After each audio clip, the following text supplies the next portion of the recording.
Lukas pasal 19. Yesus masuk ke kota Yeriko dan berjalan terus melintasi kota itu. Di situ ada seorang bernama Sakeus, kepala pemungut cukai, dan ia seorang yang kaya. Ia berusaha untuk melihat orang apakah Yesus itu. Tetapi ia tidak berhasil karena orang banyak, sebab badannya pendek. Maka berlarilah ia mendahului orang banyak, lalu memanjat pohon ara untuk melihat Yesus yang akan lewat di situ. Ketika Yesus sampai ke tempat itu, ia melihat ke atas dan berkata, Sakeus, segeralah turun, sebab hari ini aku harus menumpang di rumahmu. Lalu Sakeus segera turun dan menerima Yesus dengan sukacita. Tetapi semua orang yang melihat hal itu bersungut-sungut. Katanya, Ia menumpang di rumah orang berdosa. tetapi Sakeus berdiri dan berkata kepada Tuhan, Tuhan, setengah dari milikku akan kuberikan kepada orang miskin. Dan sekiranya ada sesuatu yang kuperas dari seseorang, akan kukembalikan 4 kali lipat. Kata Yesus kepadanya, Hari ini telah terjadi keselamatan kepada rumah ini, karena orang ini pun anak Abraham. Sebab anak manusia datang untuk mencari dan menyelamatkan yang hilang. Untuk mereka yang mendengarkan dia di situ, Yesus melanjutkan perkataannya dengan suatu perumpamaan. Sebab ia sudah dekat Yerusalem, dan mereka menyangka bahwa kerajaan Allah akan segera kelihatan. Maka ia berkata, Ada seorang bangsawan berangkat ke sebuah negeri yang jauh untuk dinobatkan menjadi raja di situ, dan setelah itu baru kembali. Ia memanggil 10 orang hambanya dan memberikan 10 mina kepada mereka. Katanya, pakailah ini untuk berdagang sampai aku datang kembali. Akan tetapi orang-orang sebangsanya membenci dia, lalu mengirimkan utusan menyusul dia untuk mengatakan, Kami tidak mau orang ini menjadi raja atas kami. Dan terjadilah, ketika ia kembali setelah ia dinobatkan menjadi raja, ia menyuruh memanggil hamba-hambanya yang telah diberinya uang itu untuk mengetahui berapa hasil dagang mereka masing-masing.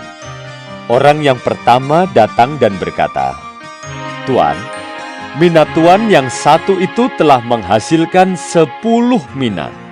Katanya kepada orang itu, Baik sekali perbuatanmu itu, hai hamba yang baik.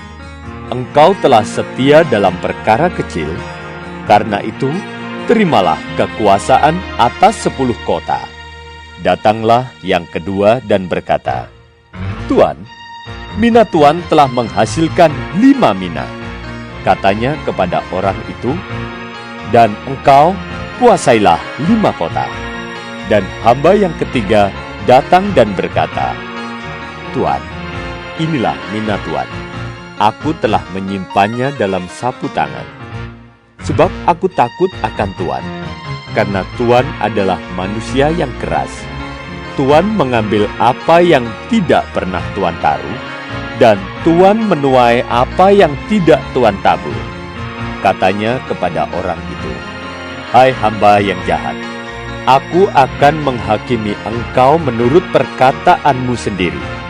Engkau sudah tahu bahwa aku adalah orang yang keras, yang mengambil apa yang tidak pernah aku taruh, dan menuai apa yang tidak aku tabur.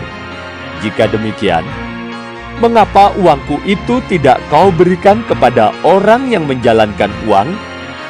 Maka sekembaliku, aku dapat mengambilnya serta dengan bunganya. Lalu katanya kepada orang-orang yang berdiri di situ, Ambillah mina yang satu itu daripadanya, dan berikanlah kepada orang yang mempunyai 10 mina itu. Kata mereka kepadanya, Tuan, ia sudah mempunyai 10 mina.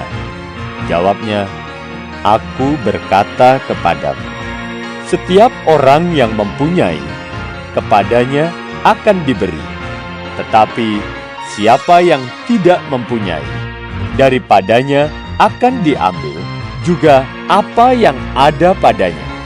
Akan tetapi semua seteruku ini, yang tidak suka aku menjadi rajanya, bawalah mereka kemari dan bunuhlah mereka di depan mataku. Dan setelah mengatakan semuanya itu, Yesus mendahului mereka dan meneruskan perjalanannya ke Yerusalem. Ketika ia telah dekat Betfage dan Betania, yang terletak di gunung yang bernama Bukit Zaitun, Yesus menyuruh 2 orang muridnya dengan pesan, Pergilah ke kampung yang di depanmu itu. Pada waktu kamu masuk di situ, kamu akan mendapati seekor keledai muda tertambat yang belum pernah ditunggangi orang. Lepaskanlah keledai itu dan bawalah kemari. Dan jika ada orang bertanya kepadamu, mengapa kamu melepaskannya? Jawablah begini, Tuhan memerlukannya. Lalu pergilah mereka yang disuruh itu, dan mereka mendapati segala sesuatu seperti yang telah dikatakan Yesus. Ketika mereka melepaskan keledai itu, berkatalah orang yang empunya keledai itu, Mengapa kamu melepaskan keledai itu? kata mereka. Tuhan memerlukannya. Mereka membawa keledai itu kepada Yesus, lalu mengalasinya dengan pakaian mereka, dan menolong Yesus naik ke atasnya. Dan sementara Yesus mengendarai keledai itu, mereka menghamparkan pakaiannya di jalan. Ketika ia dekat Yerusalem, di tempat jalan menurun dari Bukit Zaitun, mulailah semua murid yang mengiringi dia bergembira dan memuji Allah dengan suara nyaring oleh karena segala mujizat yang telah mereka lihat. Kata mereka, Diberkatilah dia yang datang sebagai Raja dalam nama Tuhan. Damai sejahtera di sorga dan kemuliaan di tempat yang maha tinggi. beberapa orang Farisi yang turut dengan orang banyak itu berkata kepada Yesus, Guru, tegurlah murid-muridmu itu. Jawabnya, Aku berkata kepadamu, jika mereka ini diam, maka batu ini akan berteriak. dan ketika Yesus telah dekat dan melihat kota itu, ia menangisinya. Katanya, Wahai betapa baiknya jika pada hari ini juga engkau mengerti apa yang perlu untuk damai sejahteramu. Tetapi sekarang hal itu tersembunyi bagi matamu. Sebab akan datang harinya bahwa musuhmu akan mengelilingi engkau dengan kubu, lalu mengepung engkau dan menghimpit engkau dari segala jurusan, dan mereka akan membinasakan engkau beserta dengan pendudukmu, dan pada tembokmu mereka tidak akan membiarkan satu batu pun tinggal terletak di atas batu yang lain, karena engkau tidak mengetahui saat bila mana Allah melawat engkau. lalu Yesus masuk ke bait Allah dan mulailah ia mengusir semua pedagang di situ. Katanya kepada mereka, Ada tertulis, rumahku adalah rumah doa. Tetapi kamu menjadikannya sarang penyamun. tiap-tiap hari ia mengajar di dalam bait Allah. Imam-imam kepala dan ahli-ahli Taurat serta orang-orang terkemuka dari bangsa Israel berusaha untuk membinasakan dia. Tetapi mereka tidak tahu bagaimana harus melakukannya, sebab seluruh rakyat terpikat kepadanya dan ingin mendengarkan dia.